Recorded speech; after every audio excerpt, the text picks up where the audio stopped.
Bonjour à tous. Aujourd'hui, je voulais vous parler de la pêche, puisque la semaine dernière, stupeur, tous les médias sont tombés des nues, puisque Annick Girardin a annoncé, la ministre de la Mer, en réalité, qu'il allait avoir un plan massif d'indemnisation des pêcheurs qui n'auraient pas obtenu de licence. Vous savez, ce sont les fameuses licences de pêche dans le cadre de l'accord post-Brexit. Et on parle, en gros, dans ce plan d'annonce d'Annick Girardin, quand même d'une indemnisation entre 40 et 60 millions d'euros. Donc un plan massif de destruction de bateaux. Ce qui a fait dire au responsable président du comité de la pêche régionale en Bretagne quel était le message du gouvernement. Est-ce que c'était de dire finalement qu'on s'en sortait mieux hors de l'Union européenne qu'à l'intérieur, et c'est sur quoi je veux revenir. Puisqu'en fait, il y a eu un narratif assez dingue du gouvernement qui a été repris par tous les médias, qui consiste à dire en gros que les Britanniques seraient de mauvaise foi dans l'application de l'accord et que tout serait de la faute des Britanniques qui doivent donner ces licences. La réalité est beaucoup plus compliquée. Donc le thème, c'est même l'inverse qui est vrai. Le thème, c'est comment Macron a trahi les pêcheurs et a humilié la France. Alors, il faut revenir tout d'abord à cet accord, puisque il faut regarder l'accord, en réalité, ce qui n'a jamais été fait dans les grands médias, ni par les intervenants, ni tous ceux qui hurlaient avec une mauvaise foi dingue de type Clément Beaune, de regarder précisément en fait ce qu'il y a dans l'accord, et est-ce que les menaces du gouvernement français, ou les revendications du gouvernement français étaient ou sont légitimes.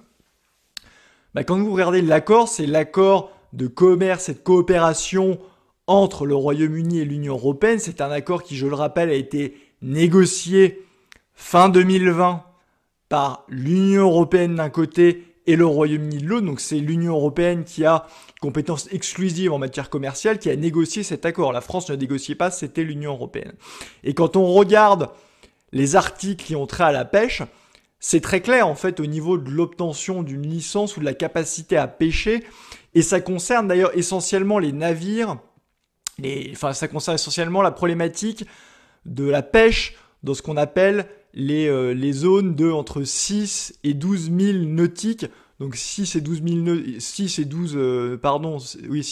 nautiques, si vous ne connaissez pas, ça correspond en gros entre 11 et 22 km. Donc c'est toutes les zones situées entre 11 et 22 km des zones britanniques. C'est là où il y a un problème au niveau des licences.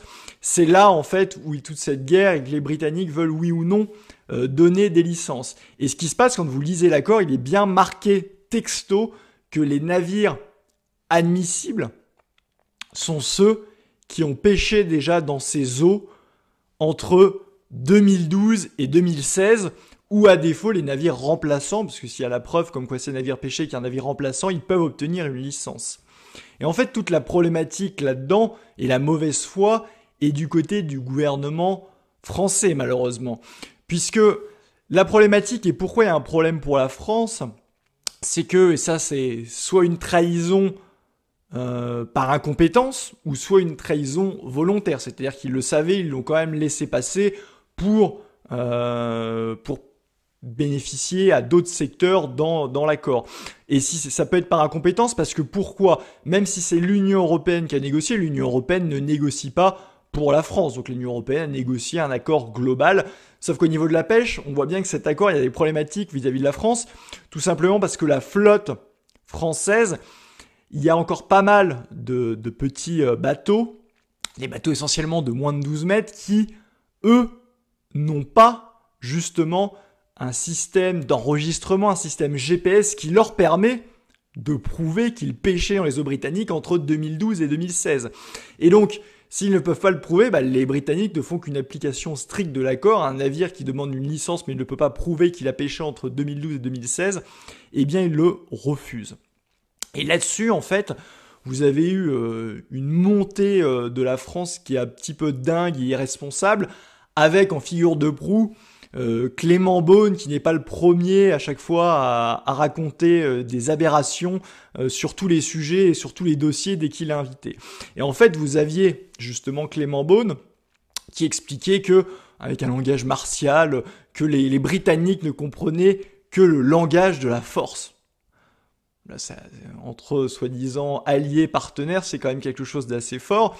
Et après, il est allé plus loin parce qu'il voulait quelque sorte racketter ses licences en expliquant comme d'habitude que les Britanniques seraient de mauvaise foi, mais que il fallait en réalité amener des mesures de rétorsion pour obtenir ces licences. Donc c'était encore toute la rhétorique guerrière qu'il y avait derrière. Quelles ont été les mesures de rétorsion qui ont été proposées? C'était essentiellement, grosso modo, de bloquer l'accès aux navires britanniques pour environ 6 ports français. Il y avait aussi de renforcer les contrôles sanitaires et autres des marchandises britanniques pour les bloquer. Et il y avait surtout, ce qui a le plus choqué outre-Manche, la possibilité, à un moment ils parlaient de couper l'électricité, finalement ils ont dit que c'était de réduire l'approvisionnement d'électricité, notamment au niveau des îles anglo-normandes de Jersey et Guernsey.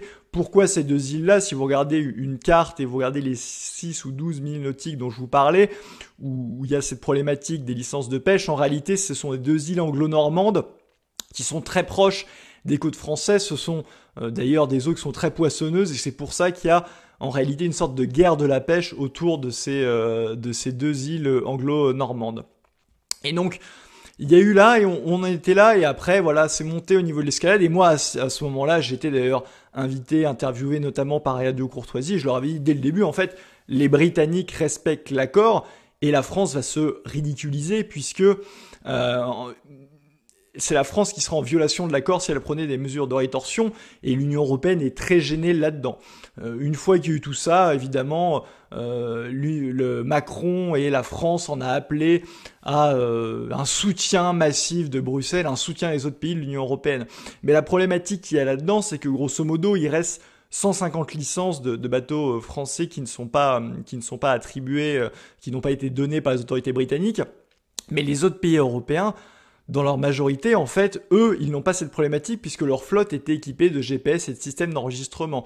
De telle sorte que les autres pays de l'Union européenne, de toute façon, ne vont pas se battre pour la France, qui en l'espèce, c'est la France qui violerait l'accord en cas de mesure de rétorsion, et eux ne sont même pas concernés puisque tous leurs bateaux, excepté quelques bateaux belges, ont obtenu leur licence, donc ils ne sont pas touchés là-dedans. Et donc il y a une réaction très timide où vous avez 10 autres pays de l'Union européenne, donc si vous ajoutez la France, ça fait 11, seulement 11 pays sur 27, donc il n'y a pas un soutien massif de l'Union européenne, mais au contraire, un soutien du bout des lèvres, mais concrètement, aucun pays de l'Union européenne ne va se battre pour la France.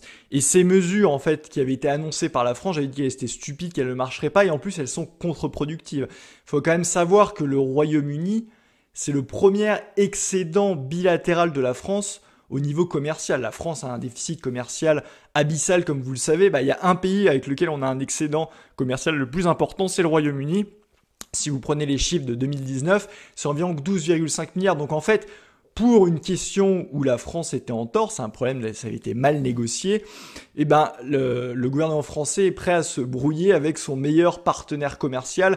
C'est complètement contre-productif, il n'a pas de sens, surtout pour une cause qui est malheureusement perdue du fait de la négociation de l'Union européenne et de l'incompétence de la France. Et d'ailleurs, que ce soit Emmanuel Macron ou Clément Beaune, ils n'ont jamais évoqué la responsabilité de l'Union européenne. Il y a une sorte de fanatisme en fait. Ils préfèrent s'en prendre aux Britanniques et de jeter la faute sur les Britanniques, de dire c'est un scandale, une mauvaise foi, ils n'appliquent pas l'accord. Mais en réalité, ils devraient blâmer l'Union européenne qui a négocié cet accord qui nuit aux pêcheurs français. Donc ils devraient blâmer l'Union européenne, ils devraient blâmer leur propre incompétence puisque eux-mêmes n'ont pas vu et ne connaissaient peut-être pas l'état de la flotte française et n'ont pas vu les problématiques qu'il pouvait y avoir derrière, alors que nous, ça fait des mois qu'on annonce et qu'on voit venir ces problématiques qui ont maintenant lieu.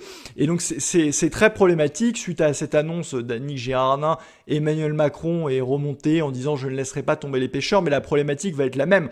Si les Britanniques, ils sont dans leur droit, décident d'appliquer l'accord, ils ne donneront pas les 150 licences aux bateaux de pêcheurs qui restent. Et finalement, ce sont malheureusement nos pêcheurs français qui paye les pots cassés d'une incompétence, d'une mauvaise négociation de l'Union européenne et d'une incompétence du gouvernement français. Et la France, dans cette histoire, j'ai envie de dire, est humiliée. Elle est humiliée. Alors, comme j'ai dit, au niveau de l'Union européenne, Macron, Beaune ne l'ont pas dit. Castaner, pour des raisons plus politiques, lui a dit il y a peut-être eu une mauvaise négociation, et donc il a essayé de blâmer Michel Barnier. On voit que, évidemment, que Michel Barnier a une responsabilité écrasante, mais le gouvernement aussi par leur incompétence.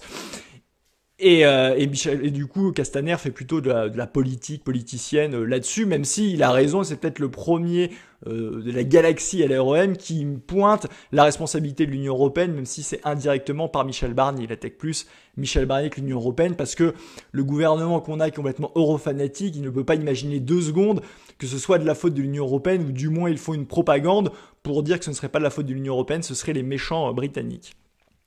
Donc les pêcheurs payent les pots cassés comme j'ai dit, et la France est complètement humiliée. Pourquoi elle est humiliée ? Parce que tout simplement, la voix de la France en fait n'est plus crédible dans cette histoire. Il ne faut pas oublier que ça vient juste après l'histoire des sous-marins, ou encore la voix de la France où Emmanuel Macron a perdu complètement en crédibilité. Rappelez-vous l'accord historique, l'accord du siècle, on peut rebaptiser le fiasco du siècle des sous-marins avec l'Australie, c'était pour environ, d'après les dernières estimations, 56 milliards d'euros. Eh bien, vous savez que les Australiens ont trahi, ont finalement fait une alliance avec les Britanniques, et les États-Unis ont mis cet accord à la poubelle. Et derrière ça, c'était la même chose. Emmanuel Macron promettait d'avoir des mesures de rétorsion.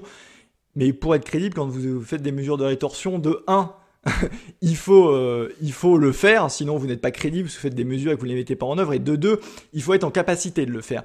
Et en l'occurrence, sur les sous-marins, Emmanuel Macron avait fait la même comédie, et il s'est couché, mais de manière absolument ridicule derrière. Rappelez-vous les scènes de réconciliation avec Joe Biden, où c'était littéralement humiliant, Joe Biden qui arrive avec du retard, qui lui met la main limite sur la cuisse en disant ce n'est rien, tout est oublié, Emmanuel Macron qui souriait comme un benet. Et il y avait eu la même scène quelques jours plus tard quand Kamala Harris, la vice-présidente des États-Unis, était venue, où Emmanuel Macron était hilar. En gros, il se couchait complètement de manière absolument servile. Et la voix de la France est à nouveau humiliée sur cette histoire de la pêche, puisque comme j'ai dit, on a agité des mesures de rétorsion que l'on n'a pas appliquées. Finalement, on s'est couché comme ce qui était attendu. Et surtout, en fait, on n'est pas en mesure de les appliquer, parce qu'encore une fois, si on le fait, c'est la France qui viole ce traité, c'est la France qui pourrait être condamnée. Donc en fait, c'est un fiasco, encore une fois, total sur la pêche. C'est un fiasco incompréhensible, puisque tous les éléments étaient déjà là pour l'expliquer. On voit bien que là-dessus, il y a une trahison totale de nos pêcheurs, une humiliation de la France. C'est encore une séquence catastrophique pour la France, menée par Emmanuel Macron. Donc voilà, en gros, l'analyse qu'il faut avoir en tête pour la pêche. Emmanuel Macron va peut-être tenter, encore une fois, de mettre la pression, mais ce sera selon le bon vouloir des Britanniques qui sont dans leurs droits. En tout cas, j'espère que cette analyse vous a plu. Si c'est le cas, comme d'habitude, je vous invite à mettre un pouce vers le haut, à commenter, c'est très important pour le référencement. Commentez, partagez cette vidéo, il faut évidemment le faire. Abonnez-vous à la chaîne si ce n'est pas fait, là aussi c'est très important. Et si vous souhaitez ce combat, en fait, parce que la France là-dessus doit reprendre le contrôle, évidemment qu'un accord, une France sortie de l'Union européenne pourrait négocier en bilatéral avec le Royaume-Uni, on pourrait obtenir un accord gagnant-gagnant, parce qu'on a plein de choses en commun, et notamment au niveau des débouchés, au niveau de la pêche et autres, et au niveau de l'immigration, il y a plein de choses à négocier. Si vous voulez qu'on reprenne le contrôle, qu'on soit en bon terme avec nos amis britanniques et avec les autres, eh ben je vous invite là aussi à adhérer à Génération Frexit. Vous pouvez le faire, il y a le lien qui est en descriptif, et je compte sur vous, et je vous dis à très bientôt.